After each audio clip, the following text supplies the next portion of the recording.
Okay, welcome back to our Human Nutrition Explainer. So, you've just built this really solid foundation in basic chemistry. You know your elements, you know your compounds. And now, well, now it's time to actually bridge the gap and start applying all of that directly to the human body. Right, so you already know all about organic and inorganic compounds from the previous explainer. But now we have to ask a super practical, honestly fascinating question. How exactly do these chemical substances step up to sustain your life? Like, how do these microscopic, abstract structures actually become your food? Well, to answer that, we're going to break the whole concept down into three distinct levels. Let's start right at the base with level one, the substances. So down at this foundational, truly microscopic level, we have our nutrients. Now, the absolutely crucial point here is that nutrients are exactly those chemical compounds you've just finished studying. By definition, nutrients are simply the life-sustaining substances found right there within your food. These are the actual physical molecules, the organic and inorganic compounds, that are literally working inside the food you eat to keep your biological engine running every single day. Moving on, we zoom out one notch to level two, the science. And here we find the term nutrition. You know, a lot of times people think of nutrition as just some generic buzzword slapped on food packaging or some random health blog, right? But in this context, it's not.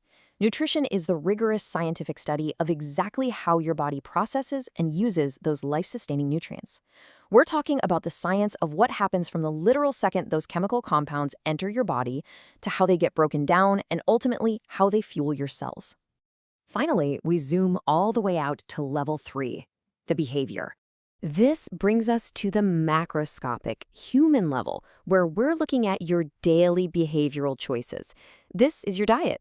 Now, in the strict context of a science course like ours, a diet simply refers to a person's usual, everyday pattern of food choices.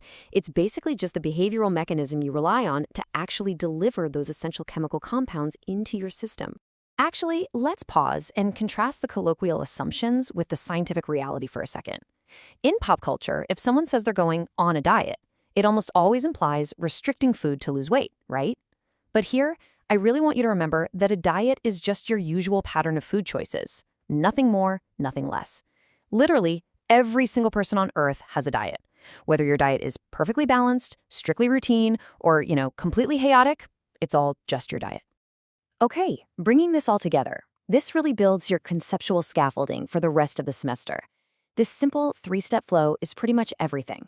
First, you've got the physical, life-sustaining substances. Those are your nutrients. Second, you study exactly how the human body uses them. That's the science of nutrition. And third, you acquire them through your usual daily food choices, which is your diet. So it's the substances, the science, and the pattern. So with those three fundamental definitions totally locked into your brain, I want to leave you with a quick, kind of provocative question to ponder as you head into the next explainer. What exactly are the 6 specific classes of these life-sustaining nutrients? I mean, you know what they do now, but how do we actually categorize them?